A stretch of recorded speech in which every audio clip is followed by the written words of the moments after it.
Hindu Muslim ಜೋಡಿಯನ್ನು ಅಕ್ರಮವಾಗಿ ಬಂಧಿಸಿದ್ದಕ್ಕಾಗಿ ಉತ್ತರ ಪ್ರದೇಶ ಪೊಲೀಸರನ್ನು ಅಕ್ಟೋಬರ್ 18ರಂದು ತರಾಟೆಗೆ ತೆಗೆದುಕೊಂಡ ಅಲಹಾಬಾದ್ ಹೈಕೋರ್ಟ್ ತಮ್ಮ ಆಯ್ಕೆಯ ಸ್ಥಳಕ್ಕೆ ಅವರನ್ನು ಸುರಕ್ಷಿತವಾಗಿ ಕರೆದೊಯ್ಯುವಂತೆ ಪೊಲೀಸರಿಗೆ ನಿರ್ದೇಶನ ನೀಡಿದೆ.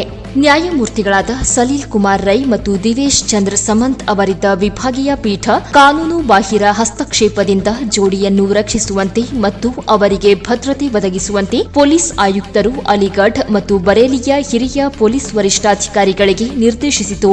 ಮಹಿಳೆ ಪ್ರಾಪ್ತ ವಯಸ್ಕಳಾಗಿರುವುದರಿಂದ ಪೊಲೀಸರು ಆಕೆಯನ್ನು ವಶಕ್ಕೆ ತೆಗೆದುಕೊಳ್ಳುವಂತಿಲ್ಲ ಎಂದ ನ್ಯಾಯಾಲಯ ಆಕೆಯ ಸಂಗಾತಿಯನ್ನು ವಶಕ್ಕೆ ಪಡೆದದ್ದು ಕಾನೂನು ಬಾಹಿರವಾಗಿದ್ದು ಆಕೆಯ ಮೂಲಭೂತ ಹಕ್ಕುಗಳನ್ನು ಉಲ್ಲಂಘಿಸುತ್ತದೆ. ಆ ಪ್ರದೇಶದಲ್ಲಿ ಸಾಮಾಜಿಕ ಉದ್ವಿಗ್ನತೆ ಉಂಟಾಗಿರುವುದರಿಂದ ಆಕೆಯನ್ನು ಒನ್ ಸ್ಟಾಪ್ ಸೆಂಟರ್ನಲ್ಲಿ ಇರಿಸಬೇಕು ಹಾಗೂ ಆಕೆಯ ಸಂಗಾತಿಯನ್ನು ಪೊಲೀಸ್ ಠಾಣೆಯಲ್ಲಿ ಬಂಧಿಸಿಡಬೇಕು ಎಂಬ ಮನವಿ ಒಪ್ಪುವಂಥದ್ದಲ್ಲ.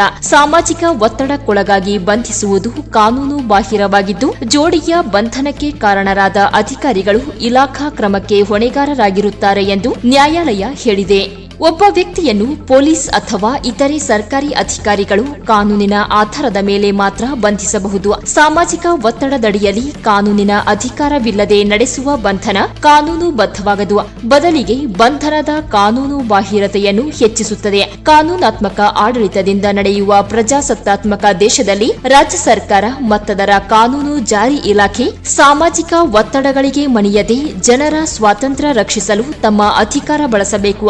ಸಾಮಾಜಿಕ ಒತ್ತಡಕ್ಕೆ ಮಣಿದು ನಾಗರಿಕರ ಸ್ವಾತಂತ್ರ್ಯವನ್ನು ಮೊಟಕುಗೊಳಿಸಬಾರದು. ಇಬ್ಬರನ್ನು ರಕ್ಷಿಸುವಲ್ಲಿ ವಿಫಲರಾದ ಅಧಿಕಾರಿಗಳು ಇಲಾಖಾ ಕ್ರಮಕ್ಕೆ ಒಳಗಾಗುತ್ತಾರೆ ಎಂದು ನ್ಯಾಯಾಲಯ ಎಚ್ಚರಿಕೆ ನೀಡಿತು. ಕಳೆದ ಶನಿವಾರ ನ್ಯಾಯಾಲಯದ ಕಾರ್ಯಕಲಾಪ ನಡೆಯದಿದ್ದರೂ ಪೀಠ ಪ್ರಕರಣದ ವಿಶೇಷ ವಿಚಾರಣೆ ನಡೆಸಿತು. ಶುಕ್ರವಾರ ಸಲ್ಲಿಸಲಾದ ಹೇಬಿಯಸ್ ಕಾರ್ಪಸ್ ಅರ್ಜಿಯನ್ನು ಆಲಿಸಿದ್ದ ನ್ಯಾಯಾಲಯ ಜೋಡಿಯನ್ನು ತನ್ನ ಮುಂದೆ ಹಾಜರುಪಡಿಸುವಂತೆ ರಾಜ್ಯ ಸರ್ಕಾರಕ್ಕೆ ನಿರ್ದೇಶಿಸಿತ್ತು. ಕೆಲ ದಿನಗಳ ಹಿಂದೆ ನ್ಯಾಯಾಲಯಕ್ಕೆ ಹಾಜರಾಗಿದ್ದ ಜೋಡಿ ವಾರದ ಹಿಂದೆ ನಾಪತ್ತೆಯಾಗಿದ್ದರು. ಶನಿವಾರ ಯುವತಿಯನ್ನು ಪೊಲೀಸರು ಪೀಠದೆದುರು ಹಾಜರುಪಡಿಸಿದರು. ಯುವತಿ ಸ್ವಯಂ ಪ್ರೇರಣೆಯಿಂದ ತಾನು ಮನೆ ತೊರೆದು ವ್ಯಕ್ತಿಯೊಂದಿಗೆ ಜೀವಿಸಲು ಬಯಸಿರುವುದಾಗಿ ತಿಳಿಸಿದ್ದರೂ ತನಿಖೆ ಮುಂದುವರೆದಿದ್ದನ್ನು ನ್ಯಾಯಾಲಯ ಗಣನೆಗೆ ತೆಗೆದುಕೊಂಡಿತು. ಸಾಮಾಜಿಕ ಉದ್ವಿಗ್ನತೆ ಕಾರಣಕ್ಕೆ ಜೋಡಿಯನ್ನು ವಶಕ್ಕೆ ತೆಗೆದುಕೊಳ್ಳಲಾಯಿತು ಎಂಬ ಪೊಲೀಸರ ವಾದವನ್ನು ಒಪ್ಪದ ನ್ಯಾಯಾಲಯ ಪ್ರಕರಣದ ಮುಂದಿನ ವಿಚಾರಣೆ ನಡೆಯಲಿರುವ ನವೆಂಬರ್ 28ರಂದು ಅಲಿಗಢದ ಎಸ್ಎಸ್ಪಿ ಖುದ್ದು ಹಾಜರಿರುವಂತೆ ತಾಕೀತು ಮಾಡಿತು.